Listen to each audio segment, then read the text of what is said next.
আমাদের জানতে হবে যে এই মাদ্রাসাগুলো শিক্ষা মুসলিম সমাজের জন্য কত প্রয়োজন সেটা আজকে জানতে হবে। যদি মাদ্রাসা শিক্ষার এই ব্যবস্থাপনা ভেঙে যায় আমাদের পরিণতি কি ঘটতে পারে, আমাদের অবস্থা কোন জায়গায় পৌঁছাতে পারে, আজকে সেই দিনটি ভাবার সময় এসেছে। সম্মানিত উপস্থিতি, আল্লাহ পাক রব্বুল আলামিন তিনি যে কোরআনুল কারীম নাযিল করেছেন, এই কোরআনুল কারীমের মধ্যে মানুষের জীবনের সর্ব প্রকারের সমাধান তিনি দিয়েছেন। সেই সমাধানগুলো কোরআনের সেই সাইকোলজি, কোরআনের সেই অন্তর্নিহিত অর্থগুলো আমরা ততদিন পর্যন্ত মানুষের সামনে প্রকাশ করতে পারবো না যতদিন পর্যন্ত আমরা কোরআনকে নিয়ে গবেষণা না করব। কোরআন নিয়ে যতদিন আমরা রিসার্চ না করব, কোরআন নিয়ে আমরা যতদিন না ভাববো, ততদিন পর্যন্ত আমরা কোরআনের সাইকোলজি, কোরআনের অন্তর্নিহিত অর্থগুলো মানুষের সামনে তুলে ধরতে পারবো না। তারই একটা উদ্দেশ্য হলো মাদারিস, মাদ্রাসা, যে মাদ্রাসাগুলোতে কোরআনের সাইকোলজি, কোরআনের অন্তর্নিহিত বিষয়গুলো পড়ানো হয়। আসুন একটু দেখি। আল্লাহ পাক রব্বুল আলামিন 114টা সূরা নাযিল করেছেন কোরআনুল কারীমের মধ্যে। এই 114টি সূরার মধ্যে আল্লাহ পাক রব্বুল আলামিন প্রত্যেকটি সূরার আলাদা আলাদা নাম দিয়েছেন। আল্লাহ পাক রব্বুল আলামিন কোরআনুল কারীমে একটা সূরা দিয়েছেন যে সূরাটার নাম হলো সূরাতুল হাদীদ, লোহার নামে সূরা। আজকে আমাকে আপনাকে বুকে হাত দিয়ে ভাবতে হবে কোরআনুল কারীমের মধ্যে আল্লাহ লোহার নামে সূরা দিলেন কেন? তার বান্দাদেরকে তিনি কি শিক্ষা দিতে চাইছেন? এই লোহার নামে যে সূরাটা আল্লাহ দিয়েছেন এর দ্বারা তিনি পৃথিবীর মানুষকে কি শিক্ষা দিতে চাইলেন? এই কথাটা যতক্ষণ পর্যন্ত আমি আর আপনি গবেষণা না করব ততক্ষণ পর্যন্ত আমি আর আপনি কোনো সমাধান খুঁজে পাবো না। কোরআনে কারীমের মধ্যে আল্লাহ পাক রব্বুল আলামিন আরেকটা সূরা দিয়েছেন যে সূরাটার নাম হলো সূরাতুন নামল, পিঁপড়ের নামে সূরা। আমি আপনি কি কোনোদিন ভেবেছি, কোনোদিন গবেষণা করেছি যে আল্লাহ পাক রব্বুল আলামিন কোরআনুল কারীমের মধ্যে পিঁপড়ের নামে সূরা দিলেন কেন? কি শিক্ষা তিনি মানব জাতিকে দিতে চাইছেন? কোরআনের সাইকোলজি, কোরআনের যে মূল অর্থ কি বোঝাতে চাইলেন? কোনদিন আমি আপনি গবেষণা করিনি। আসেন কোরআনুল কারীমের মধ্যে আরো একটি সূরা আল্লাহ পাক রব্বুল আলামিন দিয়েছেন যে সূরাটার নাম হলো সূরাতুন নাহল, মৌমাছির নামে সূরা। কেন দিলেন মৌমাছির নামে সূরা? আল্লাহ পাক রব্বুল আলামিন বলেছেন তোমরা যদি গবেষণা করতে আমি কোরআনুল কারীমের মধ্যে যে সূরাগুলো দিয়েছি তার প্রত্যেকটি আলাদা আলাদা নামকরণ করেছি। কেন দিলাম, কি জন্য দিলাম, এই কথাটা যদি তুমি ভাবতে আমি আল্লাহ তোমরা হেদায়েত পেয়ে যেতে। আল্লাহ পাক রব্বুল আলামিন কোরআনুল কারীমের মধ্যে সূরাতুন নাহল মৌমাছির নামে সূরা দিলেন আর মৌমাছিকে তিনটে নির্দেশ দিলেন। আজ পর্যন্ত মৌমাছি ওই তিনটে নির্দেশের কোনো বিরোধিতা করেনি। আল্লাহ পাক রব্বুল আলামিন ঘোষণা করলেন ওয়া আওহা রাব্বুকা ইলান নাহলি আন তাখিযি মিনাল জিবালি বুয়ুতা ওয়া মিনাশ শাজারি ওয়া মিম্মা ইয়ারিশুন। আল্লাহ পাক রব্বুল আলামিন যেদিন মৌমাছিকে সৃষ্টি করলেন ওই দিন মৌমাছির উপরে তিনটে কথা আল্লাহ প্রবেশ করালেন। ওয়া আওহা রাব্বুকা ইলান নাহল, ও মৌমাছি এই পৃথিবীর জমিনে যতদিন তুমি থাকবে তোমার তিনটে কাজ আমি আল্লাহ দিলাম। তার মধ্যে প্রথম নাম্বার হলো ওয়া আওহা রাব্বুকা ইলান নাহল, এই দুনিয়ার জমিনে তুমি যেখানে মৌচাক তৈরি করবে তিনটি জায়গা ছাড়া তুমি কোথাও তৈরি করতে পারবে না। নাম্বার 1 আনিত্তাখিযি মিনাল জিবাল, পাহাড়ি অঞ্চলে তৈরি করতে হবে মৌমাছি তোমার মৌচাক। আর যদি পাহাড়ি অঞ্চলে তোমার জায়গা না হয়, ওয়া মিনাশ শাজার, গাছের ডালে যদি তোমার জায়গা না হয়, 3 নাম্বার হলো ওয়া মিম্মা ইয়ারিশুন, আড়াল নিচে কার্নিশের নিচে এমন সংরক্ষিত জায়গায় তোমাকে মৌচাক তৈরি করতে হবে।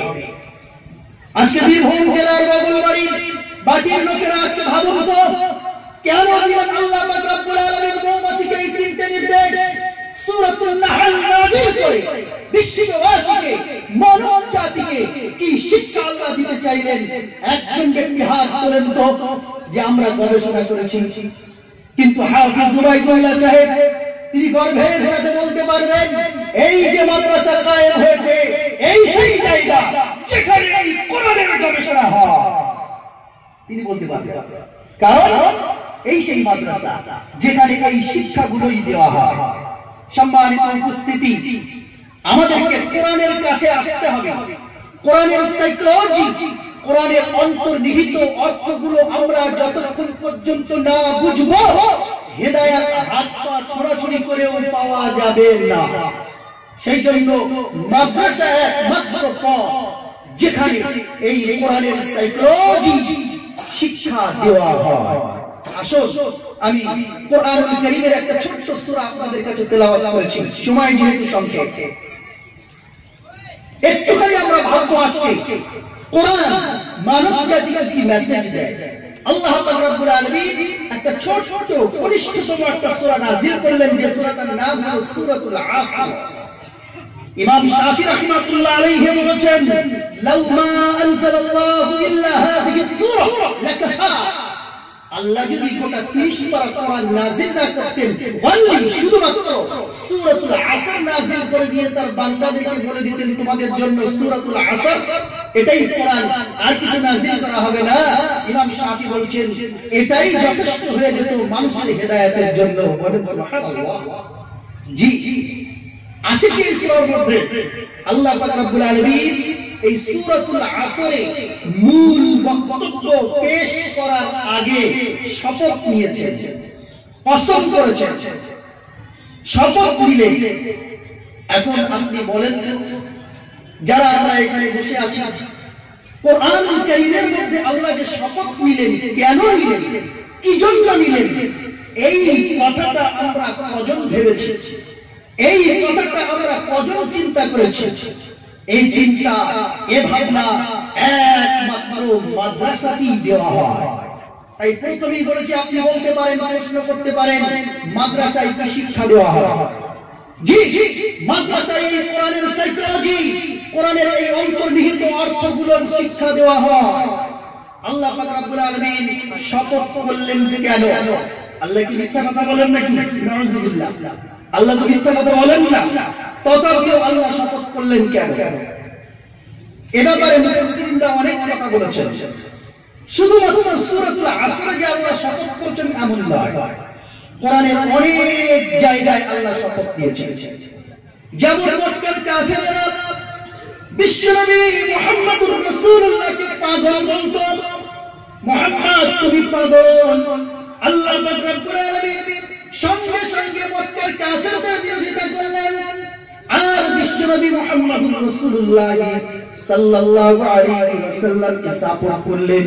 3টি জিনিসের শপথ নিলেন, নুন ওয়াল কালামি ওয়া মা ইয়াসতুরুন। আল্লাহ পাক রব্বুল আলামিন 3টি জিনিসের শপথ নিলেন, কালি, কলম আর কাগজ। এই 3টি জিনিসের শপথ নিয়ে পৃথিবীর মানুষদেরকে জানিয়ে দিলেন, ওগো আমার বান্দা বান্দিরা শোনো, আমি আল্লাহ এই 3টি জিনিসের শপথ নিয়ে বলছি, মা আনতা বিনিআমাতি রাব্বিকা বিমাজনুন। যারা নবীকে পাগল বলে, আমি আল্লাহ বলছি নবী পাগল নয়। বলেন সুবহানাল্লাহ।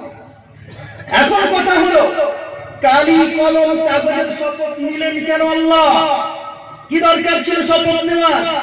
কোনো দরকার তো ছিল না, তথাপি আল্লাহ শপথ নিলেন। মুফাসসিরিনরা বলেন, আল্লাহ পাক রব্বুল আলামিন যে বস্তুগুলোর শপথ নেন, যে কথাগুলো দিয়ে আল্লাহ পাক রব্বুল আলামিন শপথ গ্রহণ করেন, ওই কথাগুলো যদি মানব জীবনের সঙ্গে সম্পর্ক রাখে, তার অর্থ হলো এই, ওই বস্তুগুলো মানব জীবনের সামনে, মানব জীবনের সঙ্গে অত্যন্ত গুরুত্বপূর্ণ। তার মানে হলো আল্লাহর পক্ষ থেকে যতগুলো নিয়ামত দেওয়া হয়েছে, ওই নিয়ামতগুলোর মধ্যে আল্লাহ পাক রব্বুল আলামিন যে বস্তুগুলোর নাম শপথ করলেন, ওই বস্তুগুলো মানব জীবনের জন্য ভেরি ভেরি ইম্পর্টেন্ট। তার মানে মানুষকে আল্লাহ বোঝালেন, আমার তো শপথ নেওয়ার প্রয়োজন নেই, তথাপি ওই বস্তুগুলোর শপথ নিয়ে আমি এই কথা তোমাদের বোঝাতে চাচ্ছি যে ওই বস্তুগুলো তোমাদের জীবনে অত্যন্ত গুরুত্বপূর্ণ। কালি, কলম, কাগজ, এগুলো তোমাদের জীবনে এত গুরুত্বপূর্ণ, এগুলোর যদি সঠিক ব্যবহার করো তুমি হবে শিক্ষিত, আর এগুলোর সঙ্গে যদি সঠিক ব্যবহার না করো তুমি থাকবে জাহেল, তুমি থাকবে মূর্খ, তোমার মাথার উপরে দাঁড়িয়ে অন্যজন রাজত্ব করবে।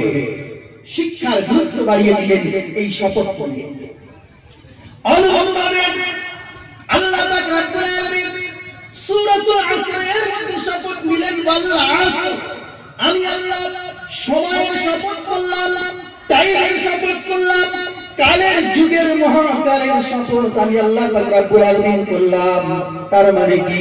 আল্লাহ পাক রব্বুল আলামিন বুঝিয়ে দিতে চাইলেন, ও আমার বান্দা বান্দীরা শোনো, তোমার জীবনে যতগুলো নিয়ামত আমি আল্লাহ দিয়েছি, তার মধ্যে গুরুত্বপূর্ণ নিয়ামত হলো সময়।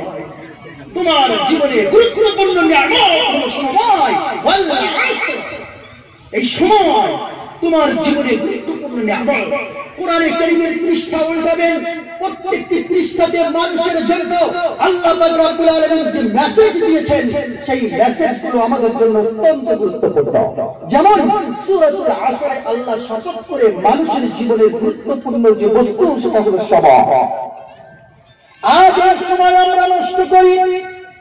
আমাদের জওয়ান যুবকেরা Facebook, WhatsApp, free fire, PUBG ইত্যাদি এই সমস্ত কাজ করে সময়গুলো নষ্ট করে।